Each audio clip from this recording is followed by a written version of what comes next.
What's up everyone, Tsunami here, and I just beat the game.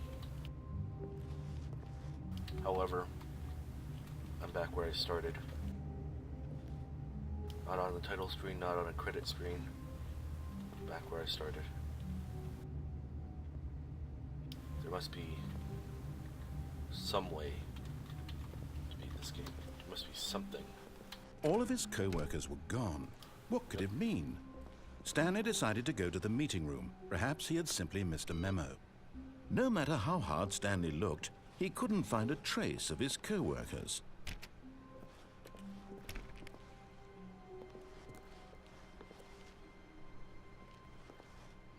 Okay.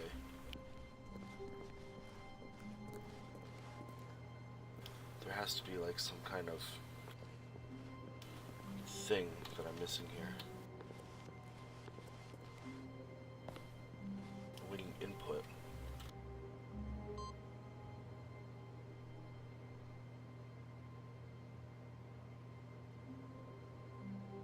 Input received.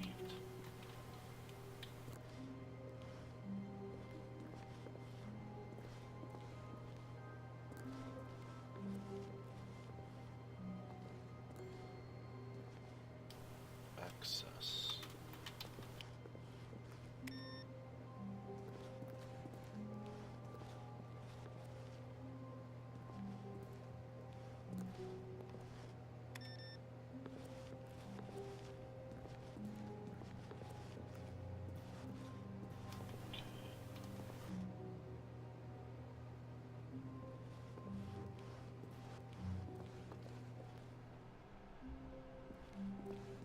Maybe there were more computers back here.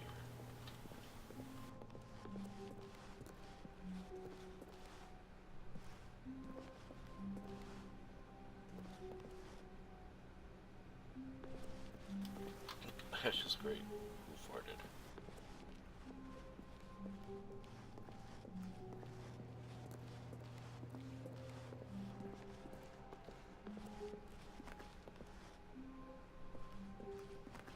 When Stanley came to a set of two open doors, he entered the door on his left. Well, I do remember there was some stuff on that board. Maybe I should read all this. Yet there was not a single person here either. Feeling a wave of disbelief, Stanley decided to go up to his boss's office, hoping he might find an answer there.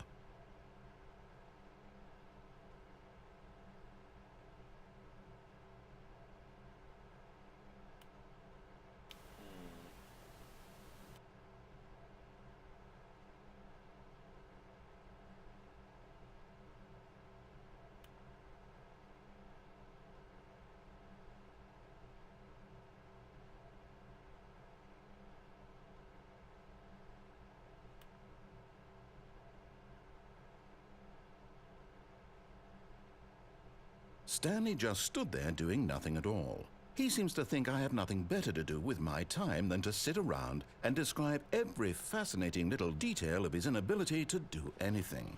Hey. This is why Stanley and I are on such good terms.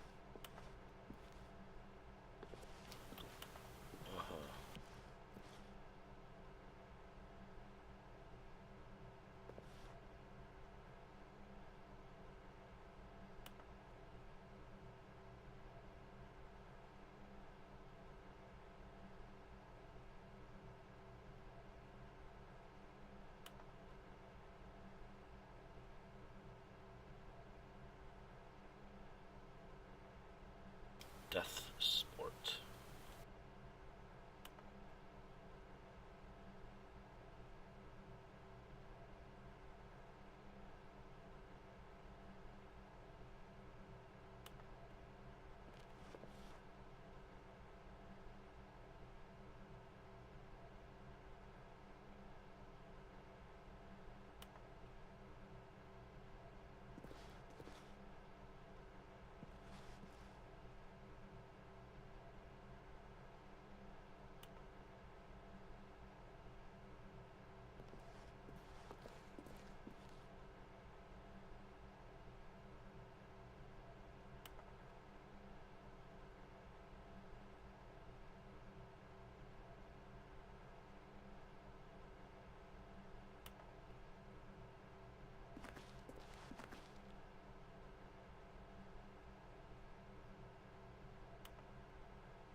interesting.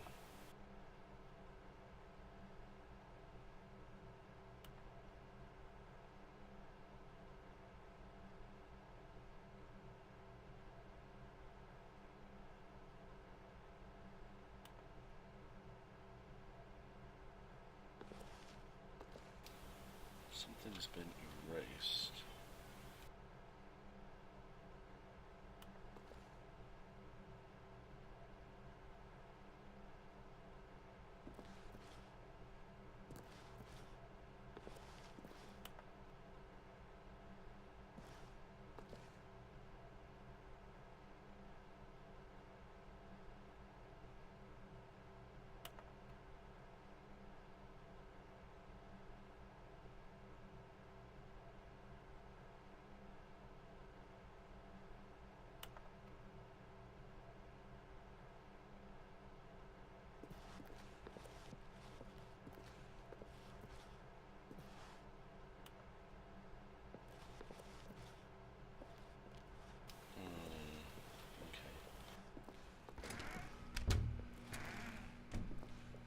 Oh,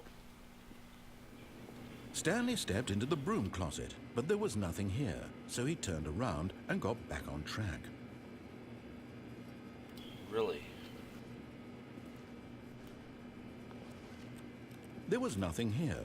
No choice to make, no path to follow, just an empty broom closet. No reason to still be here. I'm sure you're right. It was baffling that Stanley was still just sitting in the broom closet. He wasn't even doing anything. At least if there was something to interact with, he'd be justified in some way. As it is, he's literally just standing there doing sweet FA.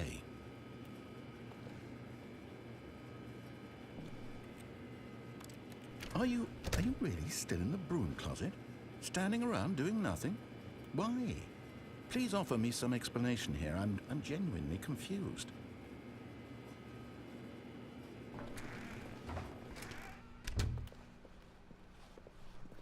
That's interesting.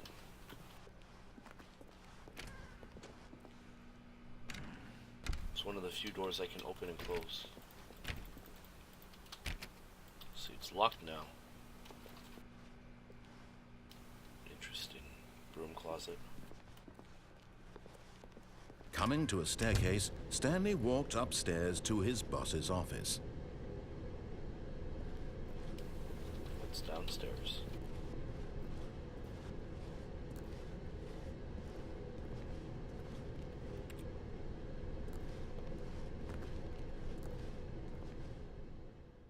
But Stanley just couldn't do it. He considered the possibility of facing his boss. Admitting he had left his post during work hours, he might be fired for that. And in such a competitive economy, why had he taken that risk? All because he believed everyone had vanished? His boss would think he was crazy. And then something occurred to Stanley. Maybe, he thought to himself, maybe I am crazy. All of my co-workers blinking mysteriously out of existence in a single moment for no reason at all? None of it made any logical sense.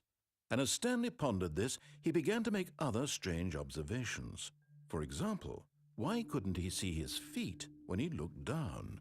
Why did doors close automatically behind him wherever he went?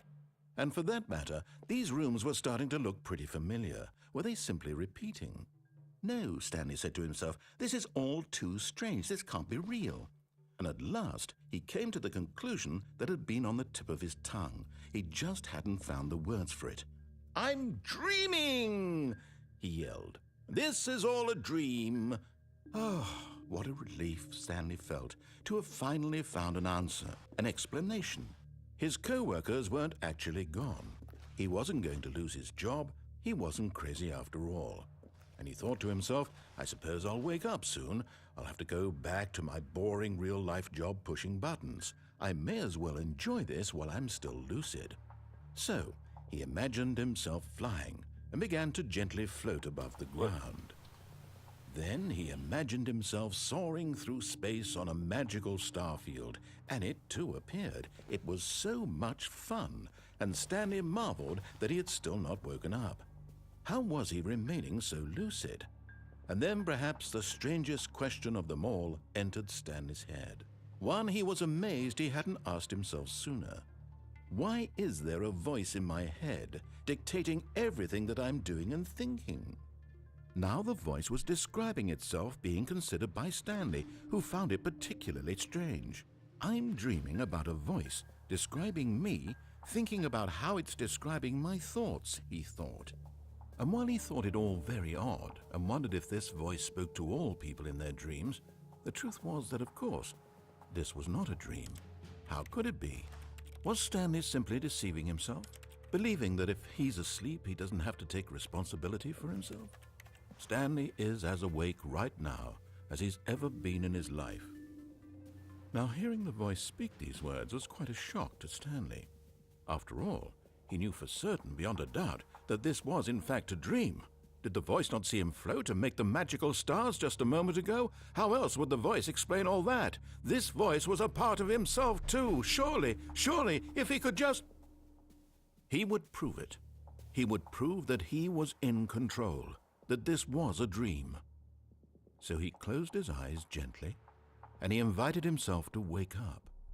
He felt the cool weight of the blanket on his skin, the press of the mattress on his back, the fresh air of a world outside this one. Let me wake up, he thought to himself.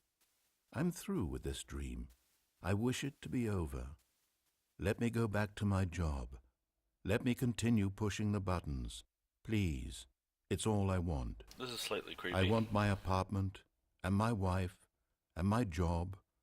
All I want is my life exactly the way it's always been. My life is normal. I am normal. Everything will be fine. I am okay.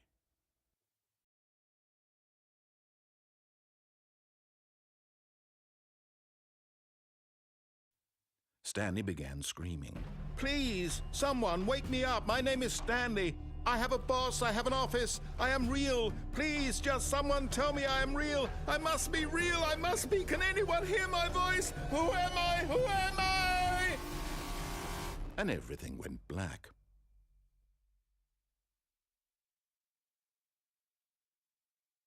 This is the story of a woman named Mariella.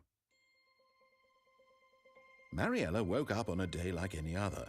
She arose, got dressed, gathered her belongings, and walked to her place of work. But on this particular day, her walk was interrupted by the body of a man who had stumbled through town talking and screaming to himself, and then collapsed dead on the sidewalk.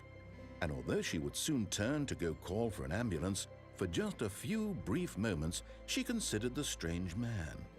He was obviously crazy. This much she knew. Everyone knows what crazy people look like. And in that moment, she thought to herself how lucky she was to be normal. I am sane. I am in control of my mind. I know what is real and what isn't. It was comforting to think this, and in a certain way, seeing this man made her feel better. But then she remembered the meeting she had scheduled for that day, the very important people whose impressions of her would affect her career, and by extension, the rest of her life. She had no time for this, so it was only a moment that she stood there, staring down at the body. And then she turned and ran.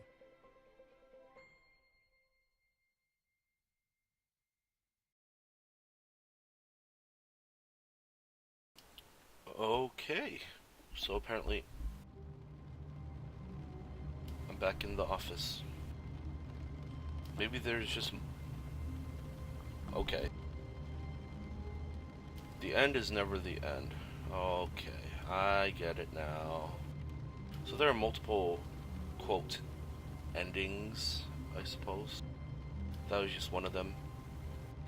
If I follow the narrator's orders, I get to that other ending. If I go down the stairs, I get to that ending. But I just stood in that room.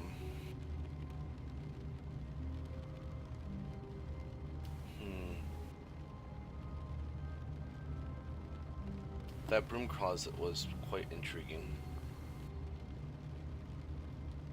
I wonder.